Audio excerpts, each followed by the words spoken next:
तो केस 1 हम लोग ले रहे थे 2 वायर्स का, when upper wire is fix, 2 wire लिया, ऊपर वाली वायर फिक्स है, तो ऊपर वाली वायर मान लिया कि वेरी लॉन्ग वायर है, वेरी लॉन्ग वायर मतलब इन्फाइनाइटली लॉन्ग है, इसको ऊपर वाले पार्ट से फिक्स कर दिया। इसमें करंट कितनी फ्लो हो रही, I फ्लो हो रही, I1। इसमें एक दूसरा जो वायर है वो नीचे है, कितनी डिस्टेंस पर, D डिस्टेंस पर। अब इस वायर में Mg तो नीचे की तरफ लगेगा, वो तो ऑलवेज लगता है। अब इसमें Fm अगर ऊपर लगना है तो Fm कब ऊपर लगेगा, जब इसमें जो डायरेक्शन ऑफ करंट है वही डायरेक्शन ऑफ करंट इसमें होनी चाहिए, ठीक है ना, तभी तो ऊपर की तरफ लगेगा। अगर करंट इसमें इधर की होगी तो इसमें भी इधर होना चाहिए, नहीं कि लाइकवाइज करंट, तो फोर्स ऊपर की तरफ लगेगा Fm और Mg, ठीक है ना। इसमें अब जैसे है तो हम लोगों ने एक लैम्डा माना कि मास पर यूनिट लेंथ, इसका सेकंड वाले का, ये फ्री है ना, इसी भी तो चीज़ कोई भी चीज़ निकालनी होगी हमको, तो इसका मास मान लिया, टोटल मास m है, इसकी लेंथ मान लिया कि l है, इसकी मास लेंथ कितनी मान ली हम लोग ने, l लेंथ मान ली, ठीक है ना, ये l लेंथ का है ये, ठीक है। तो अब इक्विलिब्रियम में क्या होगा, Fm equal to Mg, Fm की वैल्यू Mg है, ठीक है। अब Fm की वैल्यू Mg है तो इसमें क्या किया अपन ने, L का डिवाइड किया, इसमें भी L का डिवाइड किया, तो ये क्या होगा, फोर्स पर यूनिट लेंथ हो गया, ठीक है। ये भी टोटल फोर्स था, ये क्या था कि फोर्स पर यूनिट लेंथ, इधर m/l आ गया इंटू जी, m/l को क्या मान लिया, मास पर यूनिट लेंथ, ठीक है। तो Fm की वैल्यू क्या हो गई, लैम्डा जी। अब Fm की वैल्यू कितनी होगी मैग्नेटिक फोर्स की, वही μ0 I1 I2 अपॉन 2πd, और ये किसकी वैल्यू के बराबर होगी, लैम्डा इंटू जी। अब इसमें जो चीज़ें आपको निकालना हो वो निकाल सकते हैं, इससे हम लोग का बात पूरी समझ में आ जाती है केस फर्स्ट का, ठीक है ना। अब इसमें दूसरा केस क्या हो सकता है कि नीचे वाले वायर को फिक्स किया जाए, ऊपर वाले को फ्री रखा जाए, ठीक है ना।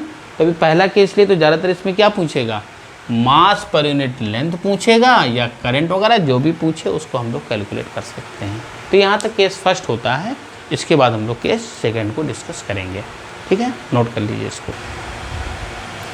तो हम लोगों ने केस 2 लिया कि when lower wire is fix, नीचे वाला वायर, ऊपर वाला वायर फिक्स, नीचे वाला वायर फिक्स कर लिया, ऊपर वाले वायर को फ्री कर दिया। ये कैसा वायर है, फ्री है, ये कैसा है, फिक्स कर दिया, ठीक है। अब इसमें भी करंट I1 है, इन्फाइनाइटली लॉन्ग है, लॉन्ग वायर है, इसके ऊपर D डिस्टेंस पे अपन ने वायर रखा, वही L लेंथ का, ठीक है। अब इसमें देखो I1 की डायरेक्शन इधर है, इसका मतलब Mg नीचे लग रहा था, तो अब फोर्स कैसा लगना चाहिए इसके बीच में, रिपल्सिव लगना चाहिए। रिपल्सिव लगने का मतलब ऊपर की तरफ फोर्स लग रहा है, ठीक है। तो करंट की तरफ फ्लो होनी चाहिए, इस तरफ की ओर, तभी तो रिपल्सिव फोर्स लगेगा, अपोजिट डायरेक्शन की करंट होगी। Mg नीचे, Fm ऊपर, ये भी क्या होगा, इक्विलिब्रियम में होगा। लेकिन ये कौन सा इक्विलिब्रियम होगा, स्टेबल इक्विलिब्रियम। अपने पास इक्विलिब्रियम 2 टाइप के होते थे, एक होता था स्टेबल इक्विलिब्रियम और एक होता है अनस्टेबल। अब ये स्टेबल और अनस्टेबल क्या है, ये थोड़ा सा समझ लें हम लोग। स्टेबल इक्विलिब्रियम और अनस्टेबल, अरे सिंपल से एग्जांपल है, जैसे मान लो ये कोई कटोरा रखा हुआ है, ठीक है ना, इसमें कोई गोली रख दें, कोई मान लो मास रख दिया, ठीक है। इसको अगर हम लोग इधर फिक्स, इधर उधर मूव करेंगे तो क्या होगा, वापस इसी जगह पे आएगा, तो इसको क्या बोलेंगे, स्टेबल इक्विलिब्रियम। अगर हम लोग इसको उल्टा कटोरा रख दें और यहाँ पर रख दें तो इसे रेस्ट पे है, यानी नेट फोर्स 0 है। लेकिन अगर इसको हम लोग इधर कराएंगे या इधर मूव करेंगे तो ये सीधे मूव कर जाएगा, यानी वापस अपनी पोजीशन पे नहीं आएगा। तो जब वापस अपनी पोजीशन पे नहीं आएगा, इसका मतलब ये कौन सा हो जाएगा, अनस्टेबल, ये कौन सा हो जाएगा, स्टेबल। अपन ने सिंपल एग्जाम्पल से समझा, ठीक है।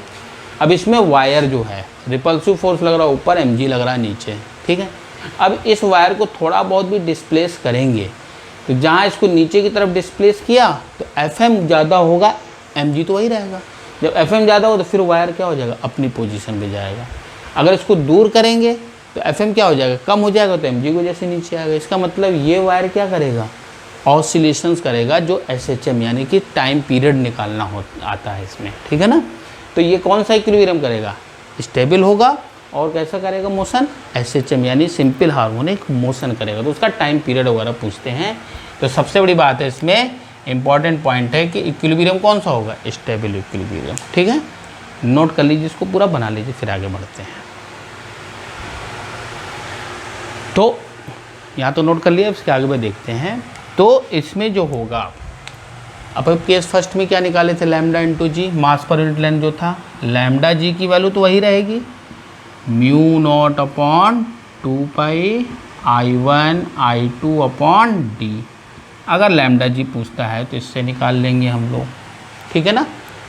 इसमें अगर टाइम पीरियड पूछता है, अपन डेरिवेशंस में वगैरह में नहीं जा रहे, डायरेक्ट पूछता है टाइम पीरियड ऑफ SHM, कैसा मोशन बताया, सिंपल हार्मोनिक मोशन, ठीक है ना।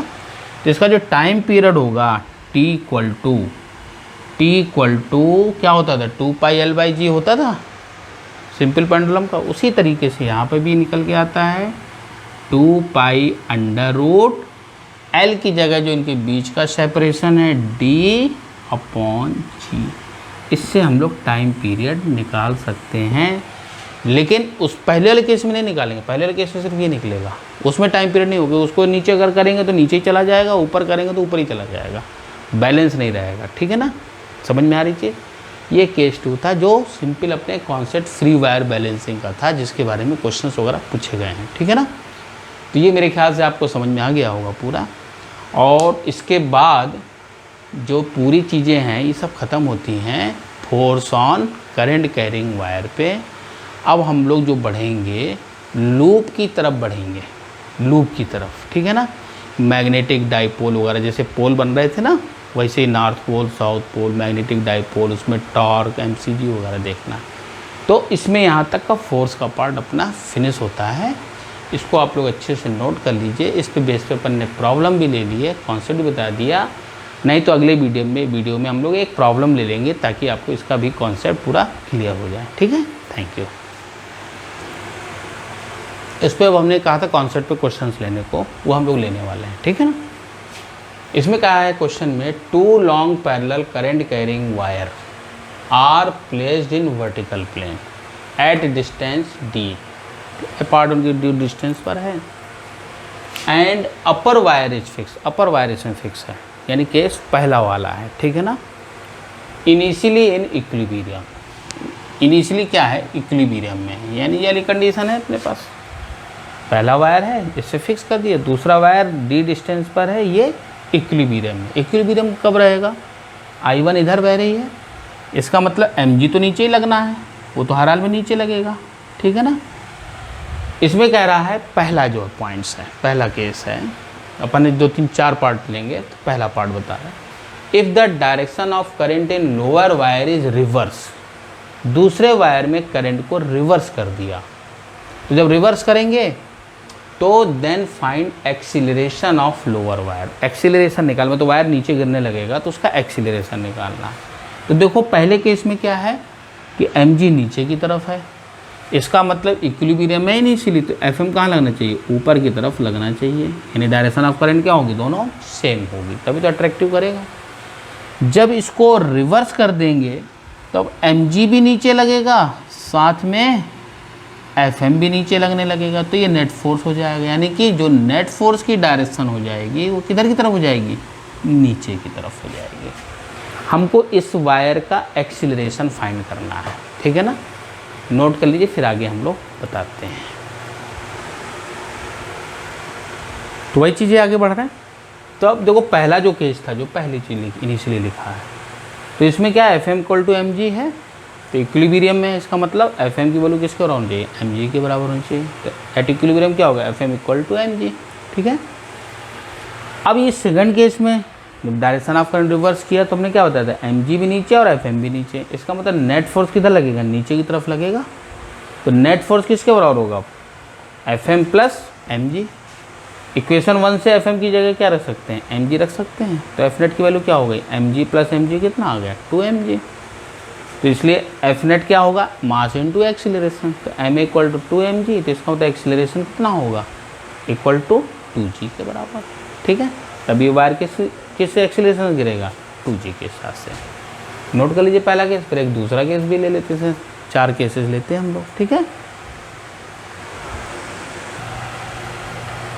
सेकेंड केस कह रहा है, क्वेश्चन वही ओरिजिनल वाला अपना, if current in lower wire becomes double, नीचे वाली वायर में करंट को डबल कर दिया, तो पूछ रहा है find acceleration of the lower wire, तब ये वायर किधर जाएगा, ऊपर जाएगा कि नीचे जाएगा और किस एक्सीलरेशन से जाएगा। ठीक है, वही पहली कंडीशन, वही चीज़ है अपने पास। करंट बना था तो FM की वैल्यू किसके बराबर हो गई, mg के बराबर। ये तो अपना पहला इक्वेशन ही है। अब इस केस में करंट को क्या कर रहा है, डबल कर रहा है। ठीक है ना, तो I2 थी तो इसको कितने करंट हो गई अब 2I2, इसमें डायरेक्शन वगैरह कोई चेंज नहीं किया है। ठीक है, बना लीजिए, तो इसको सॉल्व करते हैं आगे हम लोग दूसरा केस डायग्राम के लिए। तो FM इक्वल टू mg था, इसमें करंट को अपन ने डबल कर दिया। पहले I2 थी करंट, बाद में कितना करते 2I2। तो इसमें जो लगने वाला फोर्स है, जब 2I2 बढ़ जाएगा तो यानी FM भी क्या हो जाएगा, डबल हो जाएगा। डायरेक्शन ऊपर की तरफ इसमें भी तो इसमें भी रहेगी। अब इसमें 2FM ऊपर और mg नीचे, तो नेट फोर्स किधर लगेगा, ऊपर की तरफ लगेगा। नेट फोर्स की वैल्यू कितनी हो जाएगी, 2FM माइनस mg, तो 2mg माइनस mg हो जाएगा। यानी एक इक्वेशन से ले लिया तो 2mg माइनस mg किसके बराबर आ गया, mg के बराबर। तो इसका मतलब m इक्वल टू mg, तो एक्सीलरेशन क्या होगा, a इक्वल टू g के बराबर। किधर की ओर जाएगा, अपवर्ड, यानी कहाँ की तरफ, ऊपर की तरफ। ठीक है, दूसरा पार्ट हो गया। अब हम लोग तीसरे पार्ट को लेकर चलेंगे। फिलहाल इसको नोट कर लीजिए, तीसरा पार्ट नोट करते हैं हम लोग। तीसरा कह रहा case, if current in both wire becomes double then find acceleration of lower wire. दोनों वायर में करंट को बढ़ा दिया, डबल कर दिया, यानी कि इसमें भी 2I1 हो गया, इसमें भी 2I2 हो गया। तो पहले कितना लग रहा था FM, 2 × 2 4, यानी कि अब क्या लगेगा 4FM लगने लगेगा ऊपर। ठीक है, तो इस केस में नेट फोर्स फिर वंस अगेन ऊपर की तरफ रहेगी, 4FM हो गया। तो अब इसमें क्या हो जाएगा, FM 4FM माइनस mg। तो क्या रख सकते हैं इक्वेशन 1 से वही चीज़, FM इक्वल टू mg रखा तो क्या आ जाएगा 4mg माइनस mg, कितना आ गया 3mg आ गया कि नहीं आ गया। इसका मतलब एक्सीलरेशन कितना हो जाएगा 3g। 3g एक्सीलरेशन से कहाँ जाएगा, ऊपर की तरफ।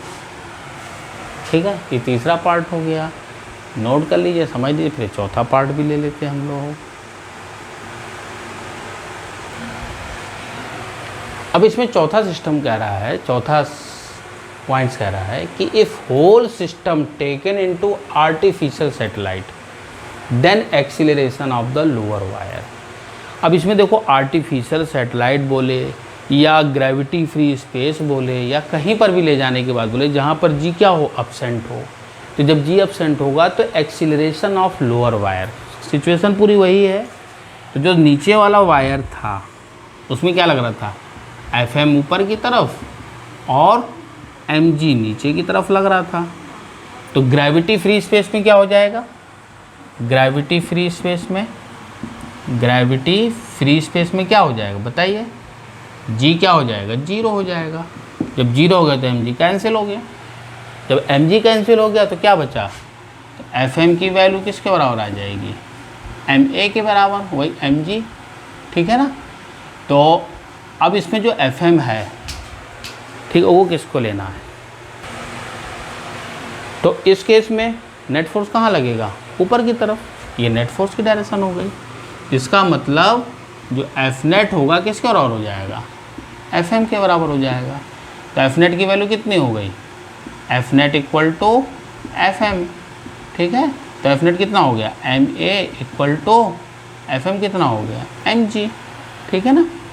तो इसका मतलब ma की वैल्यू mg के बराबर, इसलिए एक्सीलरेशन कितना आ जाएगा, a इक्वल टू g के बराबर। अब g की वैल्यू कितनी होती है, ज़्यादा हो तो 10 मीटर पर सेकेंड स्क्वायर। डायरेक्शन कैसा रहेगा, ऊपर की तरफ, जिधर वायर है उधर की तरफ हो जाएगा।